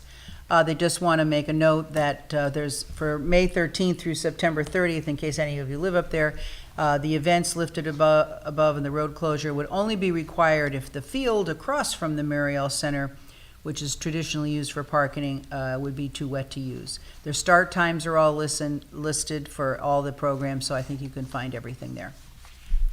Is there a second? Second. Any discussion? All those in favor? Aye. Aye. Opposed? Aye. Thank you. Any abstentions? Thank you. Okay, up to you, Mayor. Do you want to Okay. do your comments? Yes, please. Thank you, Okay. Katie. So first, a couple quick congratulations. Have a lot going on at the high school. Our varsity wrestling team became SWC champions, so congratulations to them. Outstanding. Our New Milford High School bowling team, they placed second in the Apple Valley Spartan Strike Fest, so great job to them. They're going to be participating next in the CIAC championships, so we wish them much success in the championships. New Milford High School gymnastics team, they placed second in the SWCs, so congratulations to our gymnasts. And the Green Wave dance team, they are the SWC 2023 Jazz runner-ups. Amazing. I want to thank our Youth Agency Director, Jason O'Connor, and our Prevention Manager, Brian Hembrook, and our Youth Advocate, Maria, who was here, as they started the first Neurodiversity Valentine's Pajama Party at the Max. So great attendance. I want to thank them for that. Outstanding. Also was able to stop at CPAC 467 at Pettibone as they had their blue and gold banquet. And that celebrates the anniversary of the Scouts, who started in 1910, and also celebrate PAC 467. Wonderful to see all the young Scouts and parents. Amazing.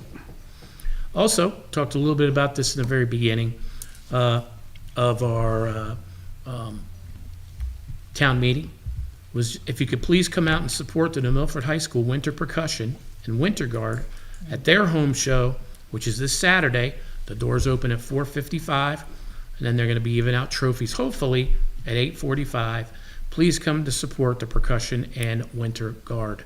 They do amazing, amazing things. That's at the high school, Mayor? That's at the high school, yes, ma'am. Next, I want to talk about some infrastructure. First, I'd like to talk about the New Milford Library. Good news is it's going to be open this Saturday.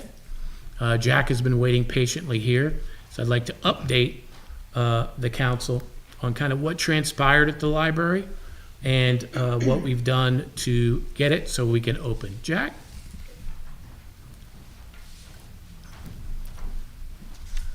Good evening. As you all know, last Saturday was cold. And that cold doesn't mix well with water and pipes. So we did have a broken sprinkler pipe in, I guess it's the children's section of the library, which is in the older section, it's in the house. It broke in one of the restrooms. It did cause some damage in the restroom. Water got onto the floor and down into the HVAC system in the basement. The good news is the fire department responded very quickly. The public works facility got up there, salted the road. The facilities department got there and already started squeegeeing it and putting in dehumidification. We've contracted with Belfour again to help us go through the building, put in dehumidification, evaluate the moisture content in the walls and on the floors. Since in 1 week, what we've done already is we've already replaced all the ductwork that was impacted in the basement. We turned it on today, so the HVAC system came on today.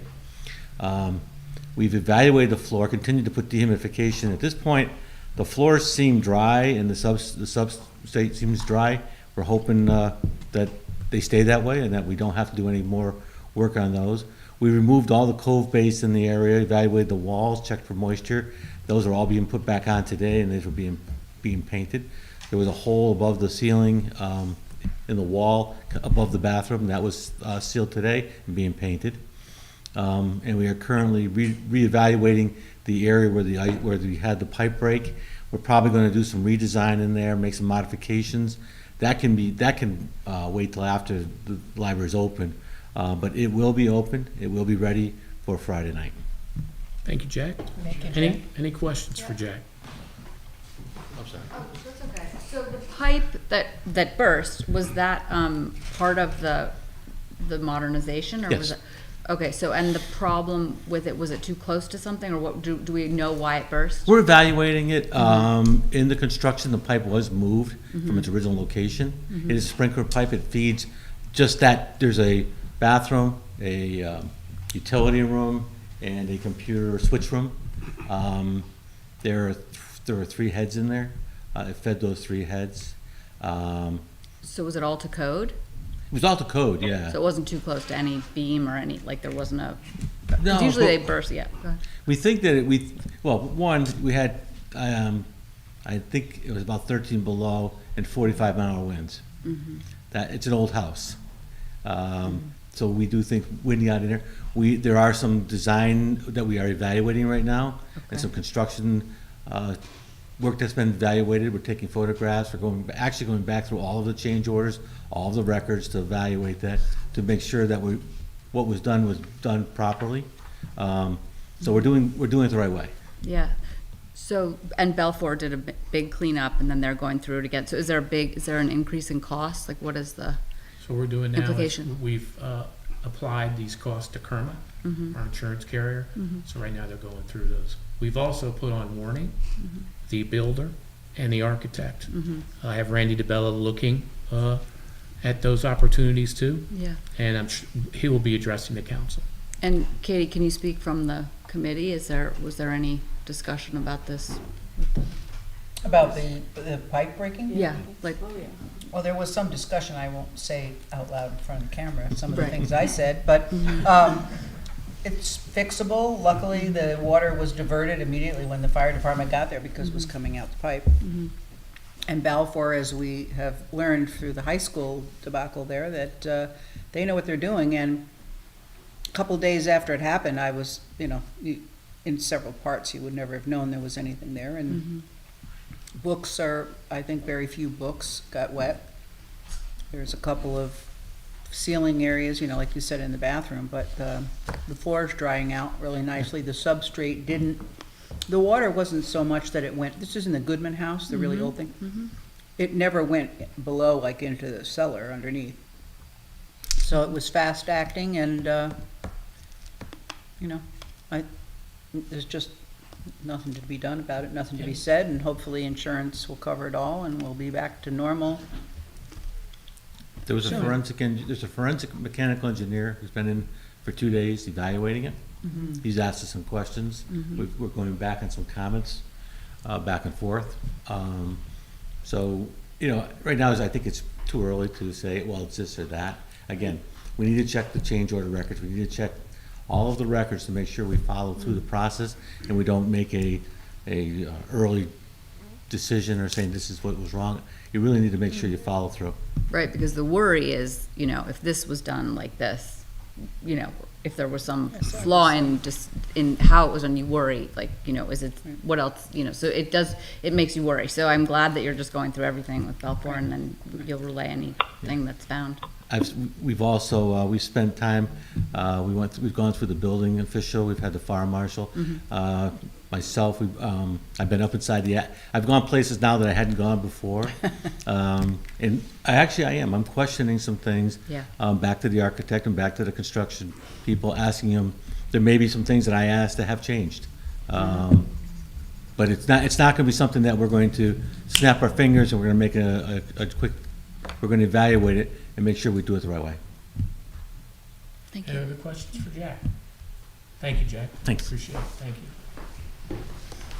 Staying on infrastructure, the high school roof continues the project. Jack, it's what, about 85% done, you'd say? Yeah, with this weather, we're moving right along. And the contractor has installed the head closures and the rake edge in the front of the school, so when you take a look at it, they're working on that.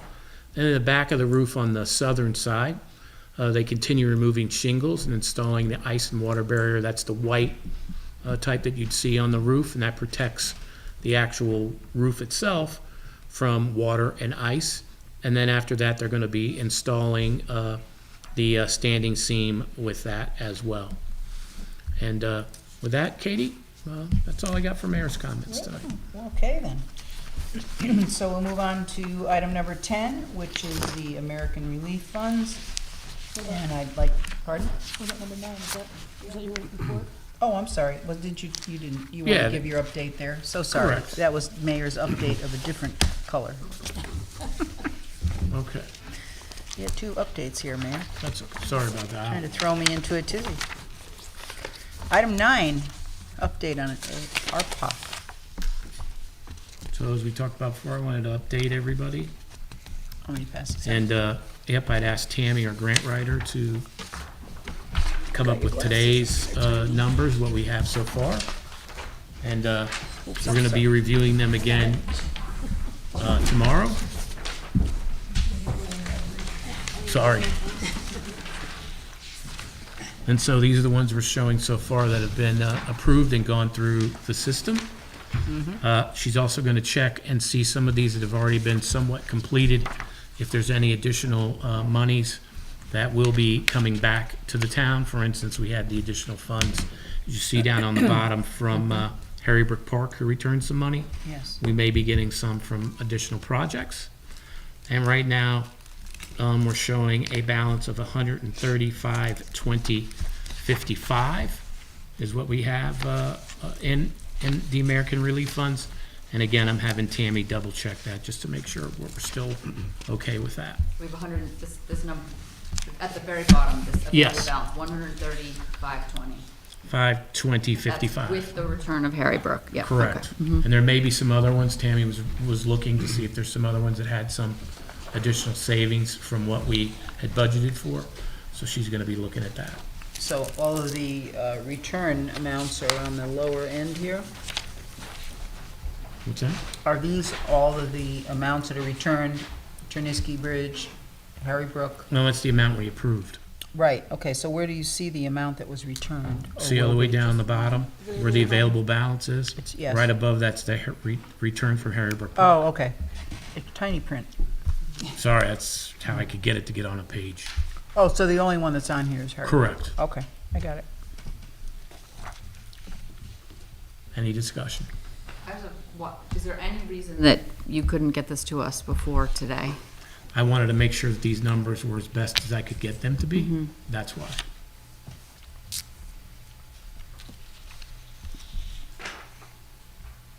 And all of this was approved? Yep. All approved by Town Council, Board of Finance, and a town meeting. Okay.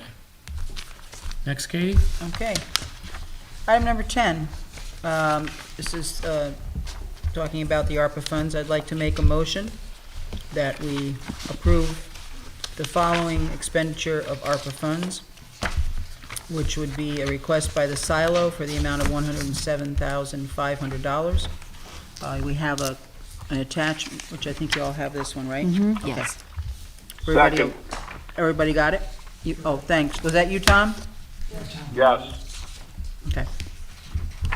And so, thank you, Katie. Before we move on, there's some other letters that was Yes. sent into the, And Mr. Bauer dropped this off. He couldn't stay. This is Okay. also on behalf of, okay. So we have one here from Joanne Powarski, where she talks about her support of the silo. And she says, I'm writing this letter of support as both a constituent and a passionate supporter of Hunt Hill Farm, the silo. My family moved to New Milford from Queens, New York in 2020. My husband Paul and I, along with our 2 daughters, have embraced New Milford and wholeheartedly agree with Mayor Bass that we are living in the best town in the USA. Yeah, absolutely. My daughter Pamela is a 5th grade at Sarah Noble and a proud New Milford Barracuda swimmer.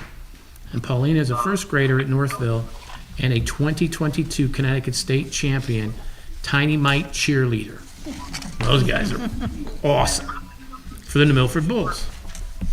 We love all New Milford has to offer. The historic green and the beautifully preserved landmark buildings are just the beginning of all the many things that make New Milford such a beautiful place to live and raise our family. Specifically, the silo has become a community resource for our family and an outlet for us to give back to the community. The legacy of Ruth and Skitch Henderson is a fascinating part of New Milford's rich history, and it lives on through the dedication and preservation efforts of Alessandra and Danielle.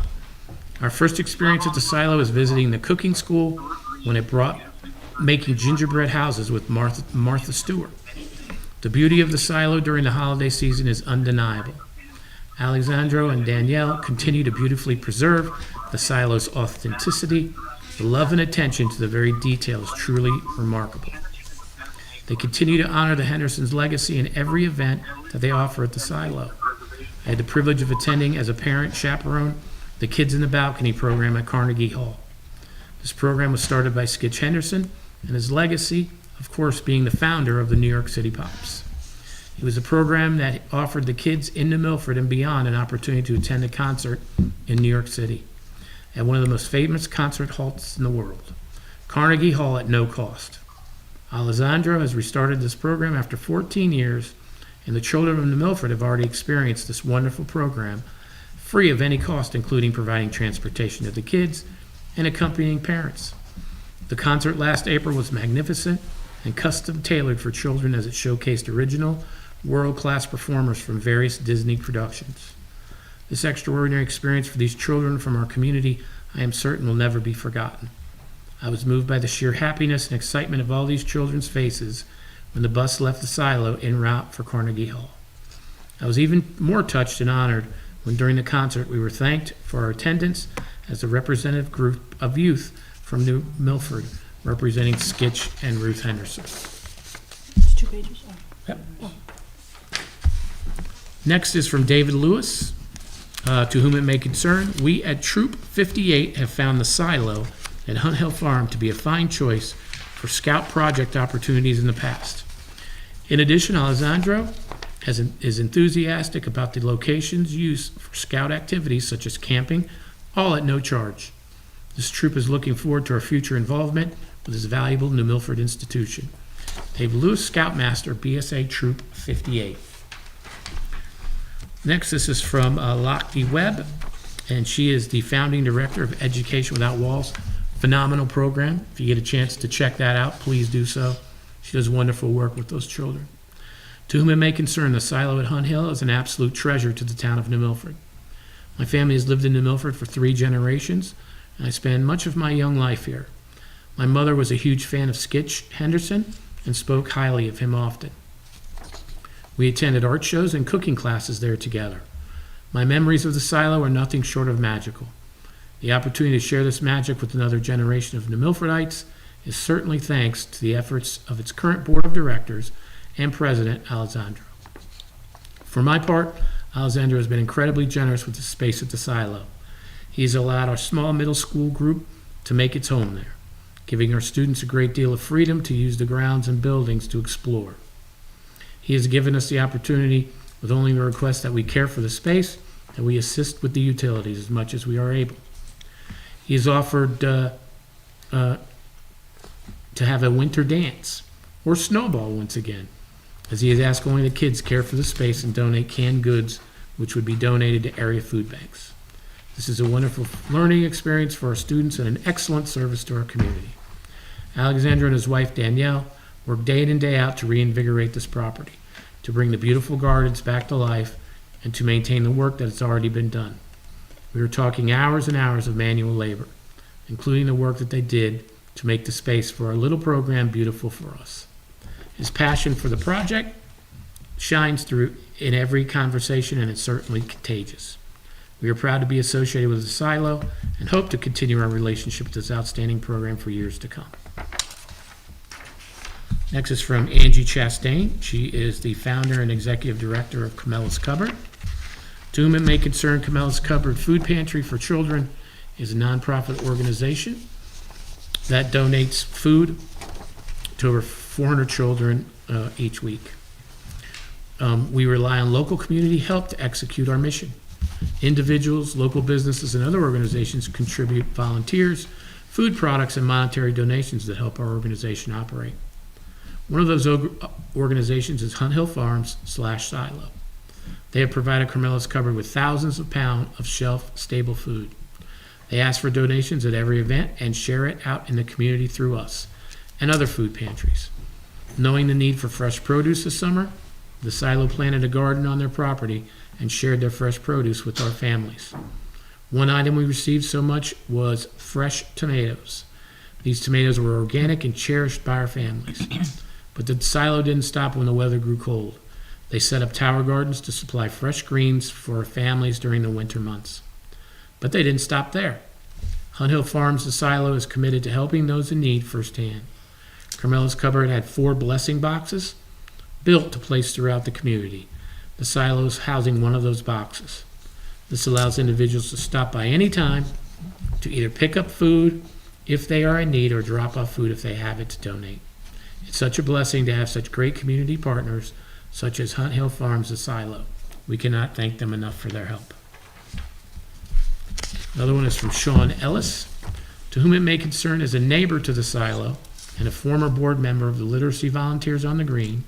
I'm writing to sing the praises of Alessandro and his enormous efforts to successfully bring the Silo back to being a community center. He generously offered the Literacy Volunteers on the Green to host their annual fundraiser there last June. The only donation that we were responsible for was to bring canned goods to be distributed among the food banks in town. A wonderful and easy thing to do. Win-win for everyone.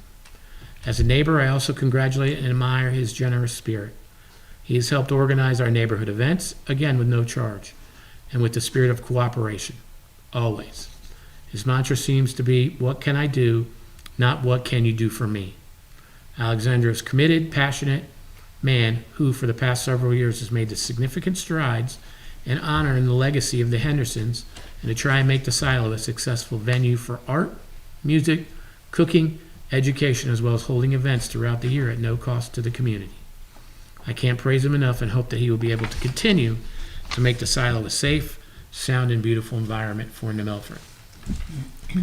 Another one from a Mr. Scott Chamberlain. My name is Scott Chamberlain. I would like to say the silo is a very important part of our town. Besides the history there, they're very community-oriented and always willing to help our town in any way that they can. My mom was going through some health problems, and she was also losing her house because she was in the hospital and couldn't afford to pay her mortgage. Alexandra offered the silo to me for a night to hold a benefit concert to help raise money for my mom's expenses. They did not charge me anything for the space and were able to save my mom's home. I know several other people that they have helped as well. If there's any way the town can help give back to them, that would be nice. They certainly deserve it. This is from Carolyn Hyde, and she already spoke, so thank you, Carolyn. We have your letter to support, and put that in the file.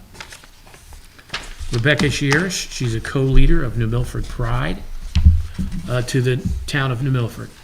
Alexandra has worked tirelessly to bring the silo at Hunt Hill Farm into modern use and timeless experiences. He is committed to the beauty and history of the venue and has a grand vision for it going forward.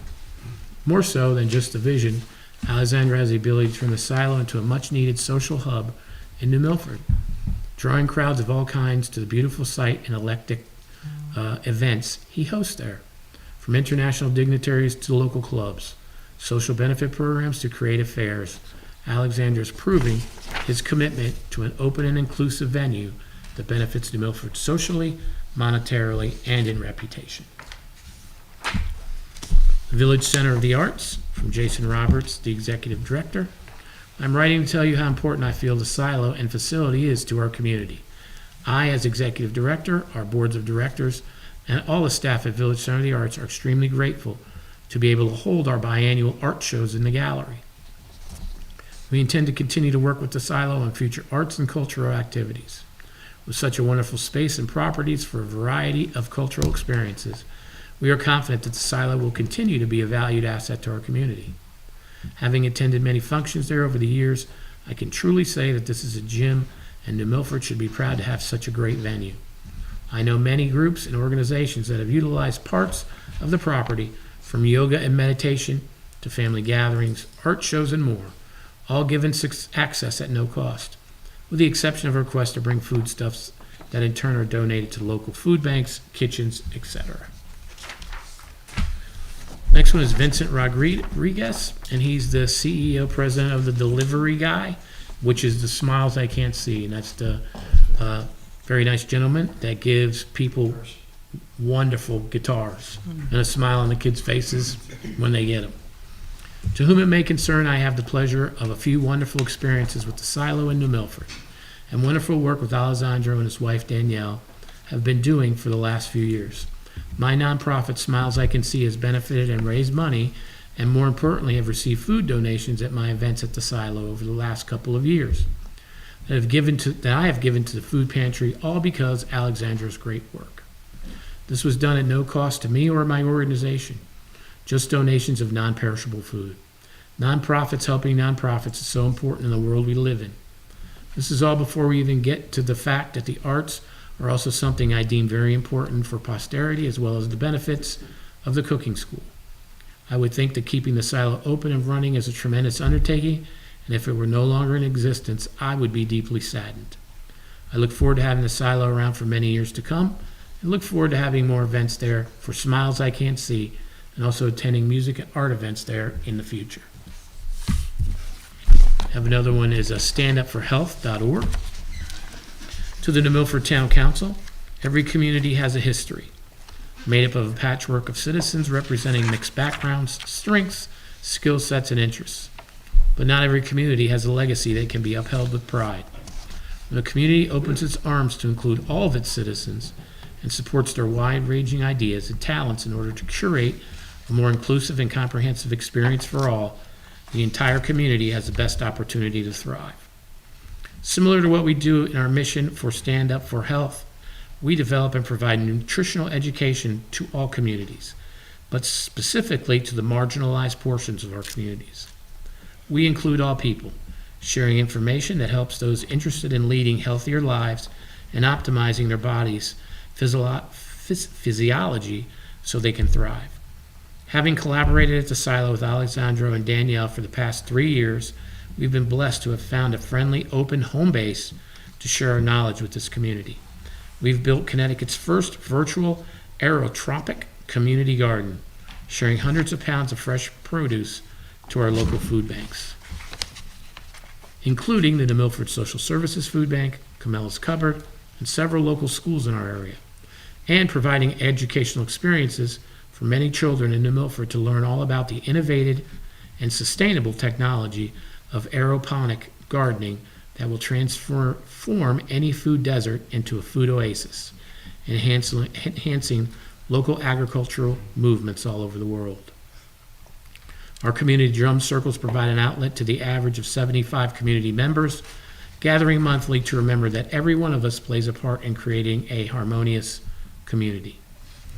The experimental neuroplasty workshops that we have provided to our community to dozens of participants from many areas around the state and neighboring New York State on a monthly basis. That program has helped fill the gap between the dangerously high levels of anxiety, depression, suicide rates, and the lack of qualified, readily available professionals to treat all those impacted by the ravages of COVID and the extensive quarantine period, providing true healing in a time of tremendous need. It continues to be an honor to collaborate with the Silo, helping to uphold the legacy of public service and commitment to cultural events the proud community members Ruth and Skitch Henderson created at their beloved property on Upland Road. I'm grateful that the town of New Milford is supporting this nonprofit organization and the Hendersons' legacy at the Silo. I look forward to creating and hosting many more impactful and educational experiences at the property that is beloved by so many in our community. And I'm quite sure with the town's support, our entire community will thrive for many years to come with such integral cultural center for excellence and important legacy in our own backyard. And that's Hamilton per hour. I didn't do Hamilton justice. I just read it, but thank you. And Alexandra, would you like to say something more? I know you read something at the opening, public participation to the council. Well, good evening again. I'm feeling great being here tonight, and I hope you understand the request we're putting is to make the place safer, compliant with some of the requests, so we can provide a safer environment to our community members. And I look forward to developing this public-private partnership with the town, so we can find ways to allow the community at large to benefit from this amazing place, and we can do so much more together. I'm going to be short. Thank you very much. I'm tremendously satisfied, happy, excited. Thank you. Thank you. Thank you, Alexandra. And as we've talked about before many times, what is the use of American Relief Funds? It's to get the town stabilized and out of COVID. And we've tried to reach so many different opportunities with the ARPA money. And this one, to me, seems to be a great opportunity as well. The Silo, as we've heard in many of these letters that we just received, and those that have been to the Silo, I've been there several times, is an integral part of our community. Whether it be our artists, our Boy Scouts, lots of people use that facility. And as we all know, we have community space that are shortage. Alexandro and Danielle also give food to Carmela's, to the food bank. And in talking with Alexandra, there's opportunities that we'd have, as we talked about before, is creating a public-private partnership with the Silo. What does that mean? Here can be a couple of opportunities. First one being making sure that the hood and the stove and all those things are compliant and they work. Bringing the Park and Rec team in and offering, right, cooking for young kids. Also downstairs, Ruth and Skitch, I remember towards the very end, she had her store. Yeah. Right? So in talking with Alexandra, wouldn't it be great that we partner with the Economic Development Corporation, offer to our DECA students at the high school an opportunity to run a store, right? And in running that store, we get the artists in those communities bring their wares in, right? And a little bit of that sale goes to reestablishing and resupporting the store that would be in there that would teach kids how to budget, teach kids how to ring a cash register, how to give back change without the computer telling you to. Also, when you look in there, for those that have been up there, when you make the right, or you go into the parking lot itself, you go towards the back where there are the different structures. For those who have been able to take a walk all the way up towards the top where the trails begin, there's a beautiful pond there. As I told Alexander, how amazing would this be to do a Christmas town? How many people would come to go see that? How many people would love to go ice skating there? Tremendous opportunities to partner with the silo. Also working with some of our federal legislators. For those that didn't know, the silo was the first Smithsonian. It was with the Smithsonian. Unfortunately, through all the transitions, that didn't happen, but now we're asking to see if we can get that back. And for those that have come to see the world-famous people that go to the silo to go on that piano, it's like world-famous, and to come and to offer their wares. I mean, it's a true gem. I think it's a great opportunity for us to create the longevity of the silo, to continue to grow that partnership, and provide tremendous opportunities to our youth. Paul? This is a golden opportunity for this town council and the town to spend the ARPA money for the silo. My family's got a little bit of an attachment to it. My niece was the caretaker for Ruth Henderson the last several years of her life. That was Kara Fisher. So Kara had passed on to myself what Ruth's intentions were, and Alexander's doing everything he possibly can to make that happen. Years ago, when Ruth had the cooking school, the town kind of turned a blind eye to some of the zoning and some of the regulations so that it could happen. Well, as time went on and laws changed, it doesn't meet the standards to be a teaching school right now. So he needs money to get it done. This is going to be one of the greatest assets to this town. Can you believe having him bring the New York Pops here on the green or up on his own property? Can you believe that? Can you see a young piano musician that played at the silo? And I've been there.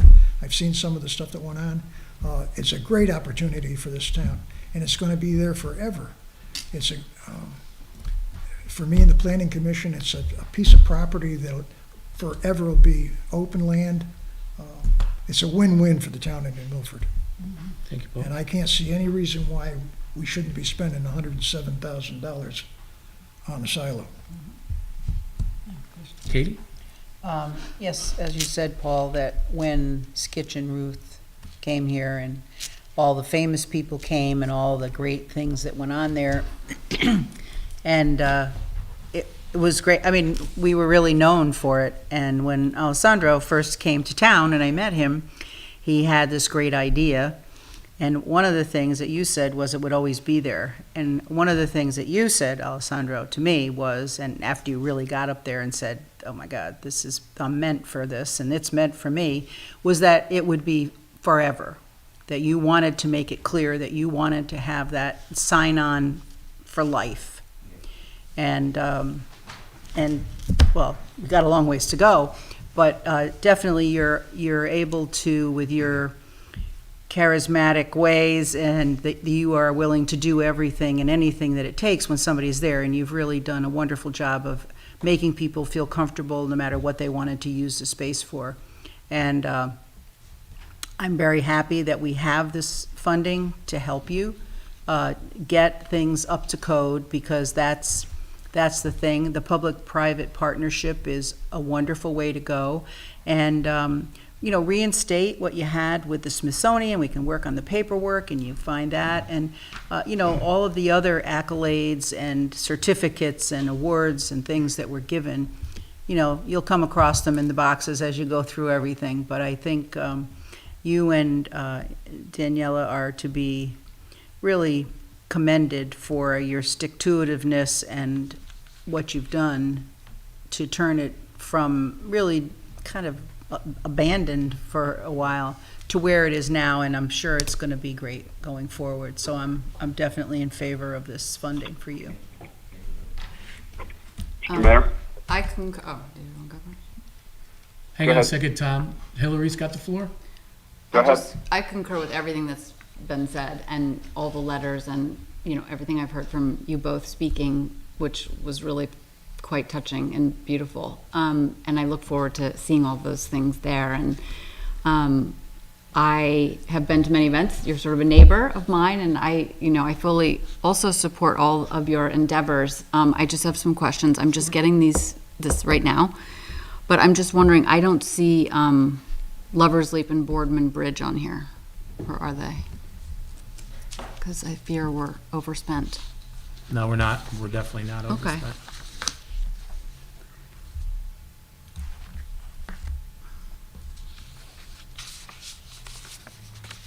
So Boardman Bridge, I think we approved. 100. Yes, it's up at the... Boardman Bridge 125, Lover's Leap was It's up- 150. They're on there? Yeah. Okay, great. Thank you. Yeah. That was my only concern. Then, Alex? Yeah.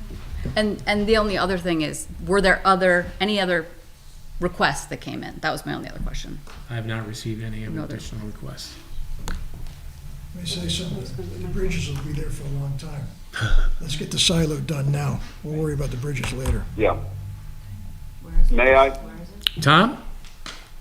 Thank you, Mr. Mayor. Where is Lover's Leap? In looking at this list for the silo, I see some very, all necessary spending here, from ADA compliance to, cooking school equipment, compliant hood.